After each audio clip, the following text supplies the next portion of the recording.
Welcome back to the ongoing construction of my miniature haunted house. I've been involved in some non-haunted house projects for the last few months, and it's good to be back. In my last episode, I transformed the attic from looking like this to looking like this. And now it's time to add some rafters, beams, supports, as well as a couple other structures using this small pile of wood you might recognize from last episode.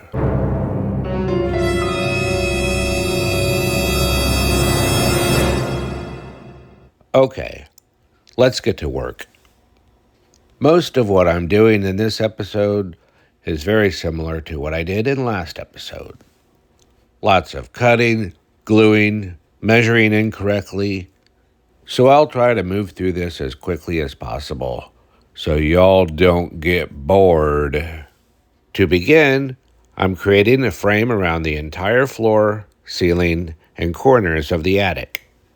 I've never built a house, or a miniature house for that matter, so my terminology is probably off. Rafters, ceiling beams, floor frames. If anybody knows what these are really called, please let me know. All the parts for the floor are measured, cut, and then glued into place. Say, that's a nice attic floor frame thing.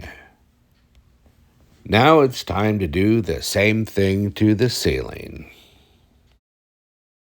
In this case, everything needs to be clamped or braced into position so it doesn't come unglued and fall apart, because that would be bad.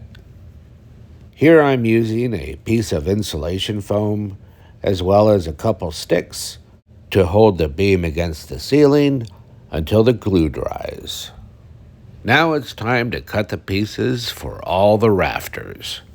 I think they're called rafters. Anybody? The rafters are also clamped or braced into place until the glue dries. Each rafter has to be measured, cut, and numbered individually, as the attic itself is pretty warped. This makes measuring everything a little difficult. Each rafter is carefully glued and braced into place until both sidewalls have been completed. Once everything is dry, it's time to start on the back wall.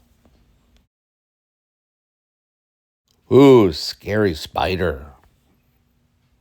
The beams are cut and glued into place and are, once again, braced up against the wall until the glue dries. Let's add more rafters. Yeah.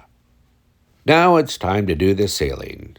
Oh, look, the ceiling is done. Well, this was a pretty tedious endeavor, and if you're still with me, thanks for sticking around. I really love the way this is all turning out.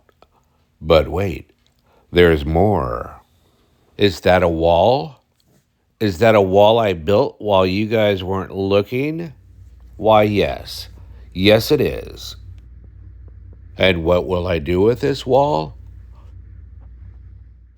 Well, let me show you. Before drywall became standard, wall surfaces were constructed using a technique known as lath and plaster. I'll be using wooden coffee stirrers, shown here, to create this time-consuming yet effective technique in miniature. The coffee stirrers are cut to size and then glued into place to create the subsurface of the wall. This part takes a while, so I'll put on some music for you.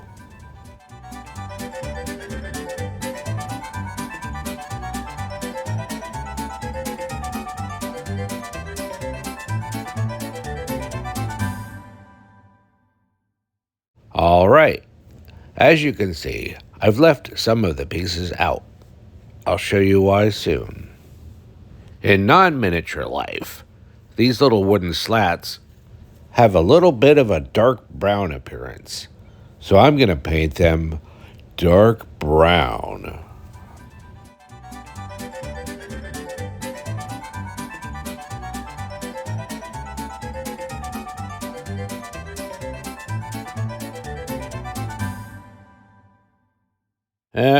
I'll do this side later. I love the way the light shines through all the spaces between each of the laths. It creates a nice, creepy, spooky effect. All right, plaster time. I'm not exactly sure how I'm going to do this. I'm kind of making this up as I go along. I want this wall to have some wear and tear and disrepair, so I'm using my thumb to crack the plaster and some of the wood. Not exactly what I was going for. When the plaster is applied, it squishes through the cracks. This helps the first layer of plaster to adhere to the wall. A little bit too much plaster. Let's try this again. I've decided to use my fingers to press the plaster through the cracks. I think I get more control that way. Yeah, that works out much better. Cool. Pretty much what I was going for. Now that the first layer of plaster has been applied, we'll put this little wall aside for a couple hours to dry. A couple hours have gone by, and now it's time to sand the first layer of plaster.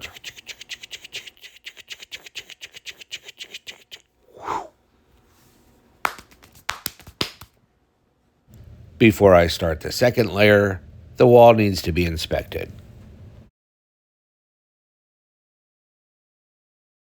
I guess that means everything is good. A second layer of plaster is then applied, then set aside to dry, and then once again sanded. The entire process is repeated a third time until I have a nice, smooth, finished wall. From here, I begin cracking and removing some of the plaster. I'm hoping to create a little wall that's been exposed to the elements and is in the process of falling apart. I'm not sure that a real attic would have a plaster wall, but I really wanted to build one, and I think it really adds to the creepiness. Besides, it's my house, and if you don't like it, you can get out. I'm using an X-Acto knife to scrape away some of the plaster, or trying to. It's not really working out. So now I'll try a Q-tip with some water and attempt to dissolve the plaster. This method seems to be working out much better. This method takes a little bit of time, but once the water is soaked into the plaster, removing the plaster is easy. The X-Acto knife does come in handy for cleaning up the edges and creating cracks, chips, and scratches. A wet Q-tip is then used to remove any remaining plaster. And voila! Our battered, crumbling, dilapidated wall is complete. Off camera, I removed a little bit more of the plaster and then gave everything a coat of Mod Podge with a matte finish to protect the plaster from crumbling.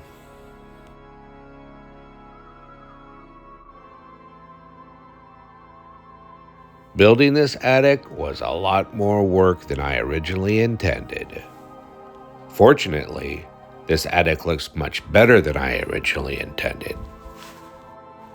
I like it. I hope you enjoyed this video, and I look forward to making some more hauntedness for you in the future. Thanks for watching. See you soon.